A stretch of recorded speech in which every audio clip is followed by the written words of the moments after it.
شب برات بخشش مانگنے کی رات، روزی مانگنے کی رات، مصیبتوں، بیماریوں، پریشانیوں سے، بے اولادیوں سے، اولاد کے نافرمانیوں سے نجات مانگنے کی رات۔ اس کے بارے میں اللہ کے حبیب صلی اللہ علیہ وآلہ وسلم نے فرمایا، جب شعبان المعظم کی 15ویں رات شب برات آئے تو اس میں عبادت کرو، دن میں روزہ رکھو۔ بے شک اللہ پاک اس رات سورج غروب ہوتے ہی آسمان دنیا کی طرف نزول رحمت فرماتا ہے اور ارشاد فرماتا ہے کوئی بخشش مانگنے والا میں اسے بخش دوں، ہے کوئی روزی مانگنے والا کہ اسے روزی دوں، ہے کوئی مصیبت میں مبتلا کہ اسے عافیت دوں، ہے کوئی ایسا یہاں تک کہ فجر کا وقت شروع ہو جاتا ہے۔ شب برات کے 6 نوافل کے بارے میں کچھ عرض کرتا ہوں۔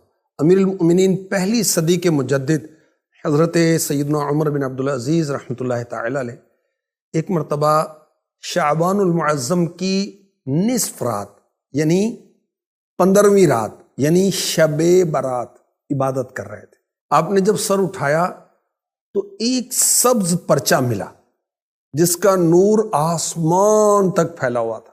اس پر پتہ کیا لکھا ہوا تھا؟ هذه براءة من النار من الملك العزيز لعبده عمر بن عبد العزیز، خدائے مالک و غالب کی طرف سے یہ جہنم کی آگ سے آزادی کا پروانہ ہے جو اس کے بندے عمر بن عبدالعزیز کو عطا ہوا ہے۔ تو شب برات عبادت کی رات، شب برات نوافل کی رات، دعاؤں کی رات، نماز کی رات، کثرت درود کی رات، اپنے گناہوں کو یاد کر کے اس کی معافی مانگنے کی رات۔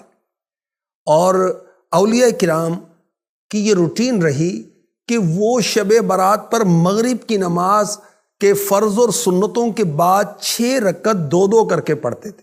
پہلی 2 رکعتوں میں یہ نیت، یا اللہ ان 2 رکعتوں کی برکت سے مجھے درازی عمر بالخیر عطا فرما۔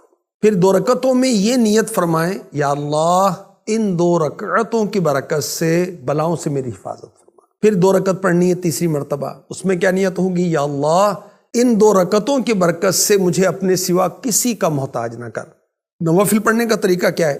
ان 6 رکعتوں میں سورہ فاتحہ کے بعد جو چاہیں وہ صورتیں پڑھ سکتے ہیں، چاہیں تو ہر رکعت میں سورہ فاتحہ کے بعد 3 بار قل هو اللہ شریف یعنی سورہ اخلاص مکمل پڑھ لیں تو انشاءاللہ ہر رکعت میں ایک قرآن پڑھنے کا ثواب، 3 مرتبہ سورہ اخلاص پڑھنے سے ایک قرآن کی تلاوت کے برابر ثواب ملتا ہے۔ اچھا، ہر 2 رکعت کے بعد 21 بار 21 ٹائم قل هو اللہ احد پوری سورت پڑھنی ہے۔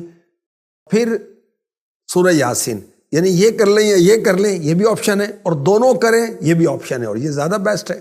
اچھا، یہ بھی ہو سکتا ہے کہ ایک اسلامی بھائی بلند آواز سے سورہ یاسین شریف پڑھے، بقیہ خاموشی کے ساتھ سنیں، اور یاد رکھیں کہ سننے والا اس دوران زبان سے سورہ یاسین بلکہ کچھ بھی نہیں پڑھے گا۔ جب قرآن کریم بلند آواز سے پڑھا جائے تو جو لوگ سننے کے لیے حاضر ہیں ان پر فرض عین ہے کہ چپ چاپ کان لگا کر سنیں۔ انشاءاللہ الکریم شب برات شروع ہوتے ہی ثواب کا انبار لگ جائے گا۔ ہر بار سورہ یاسین کے بعد دعائے نصف شعبان بھی پڑھیے۔ دعائے نصف شعبان جو ہے آقا کا مہینہ، امیر اہل سنت کا رسالہ جو ہے اس پر آپ دیکھ سکتے ہیں۔ اللہ کے حبیب صلی اللہ علیہ وآلہ وسلم نے فرمایا، جس نے عیدین یعنی عید الفطر اور عید الاضحیٰ کی رات اور شعبان المعظم کی 15ویں رات یعنی شب برات عبادت میں جا کر گزاری، اس دن اس کا دل نہیں مرے گا جس دن لوگوں کے دل مر جائیں گے۔ آخری نبی مکی مدنی صلی اللہ علیہ وآلہ وسلم نے فرمایا، میرے پاس جبریل امی علیہ السلام آئے اور کہا، یہ شعبان کی 15ویں رات ہے، اس میں اللہ پاک جہنم سے اتنوں کو آزاد فرماتا ہے جتنے بنی کلب کی بکریوں کے بال ہیں، مگر مشرک اور عداوت کیا مطلب ہے؟ دشمنی رکھتے ہیں آپس میں ایک دوسرے سے، اور رشتہ کاٹنے والے یعنی خونی رشتے ہوتے ہیں ان سے تعلقات ختم کر لیتے ہیں، تکبر کے ساتھ ٹخنوں سے نیچے کپڑا لٹکانے والے، والدین یعنی پیرنٹس ماں باپ کی نافرمانی کرنے والے، اور شراب کے عادی کی طرف اللہ پاک نظر رحمت شب برات میں بھی نہیں فرماتا۔